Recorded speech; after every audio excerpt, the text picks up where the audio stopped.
In this video, I'll show you how to fix the biggest bottleneck when it comes to shooting RAW on Motioncam. For context, I've been using Motioncam to create content for my job for the past 3 years, and here's what I've learned over that time. 512 gigs of storage is not enough to cover a full day event, and more importantly, Samsung's internal storage can and will randomly lead to frame drops. There are a few reasons it happens. The most common is thermal throttling or your storage filling up, but the most odd one is that on occasion, Samsung seems to run background processes that slow down your storage speed. The good news is that for a while now, Motioncam lets you record onto an external SSD. This is actually great because not only does it mean that you're not limited by your internal storage size, the phone stays cooler because you're writing onto an external device, and in theory, Samsung's background process won't get in the way.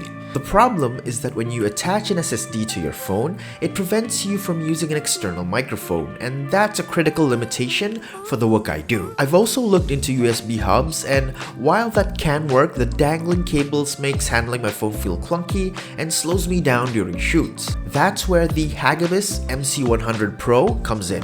This is an M2 2230 NVMe enclosure that also functions as a USB hub. The MC Pro basically allows you to charge your phone, record to an SSD, and most importantly, use an external mic at the same time. This is a game changer, especially for full day shoots. In fact, I had a chance to test it out in the real world, and it was so refreshing to not have to worry about my storage space. And I can't emphasize this enough, frame drops were almost non-existent, like a 99% gone. But before we continue, there are a few caveats to keep in mind before buying the enclosure.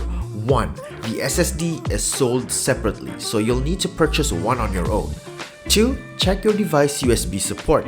Having a USB-C port doesn't automatically mean you get USB 3 speeds. For example, the Xiaomi 12S Ultra uses USB 2.0 even though it has a USB-C port. Number 3, Motioncam won't fall back to internal storage if the SSD isn't connected. It will fail to record unless you manually switch the recording path back to the internal storage or press reset.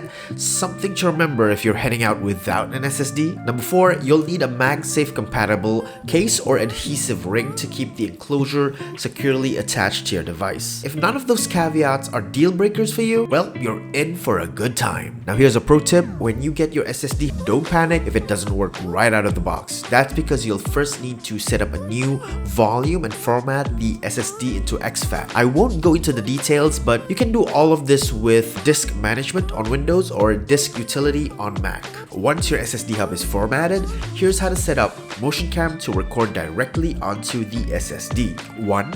Tap the resolution bar. 2. Scroll to recording path and tap set. 3. Tap the top left of the file manager, choose your storage. Number 4. Tap use this folder and allow access. And that's it. The next time you press record, it will save onto your SSD. Now, the most important question: should you get it? Personally, it's a no-brainer. My phone has 100% replaced my Sony mirrorless at work, and the peace of mind of not having to worry about space and frame drops on a shoot is priceless. But if you don't have issues with internal storage or you're only using Motioncam casually, plus you don't really need audio for your shoots, then you might want to skip this. Alright, so I hope you enjoyed the video and you found it useful. That being said, get out there, make videos.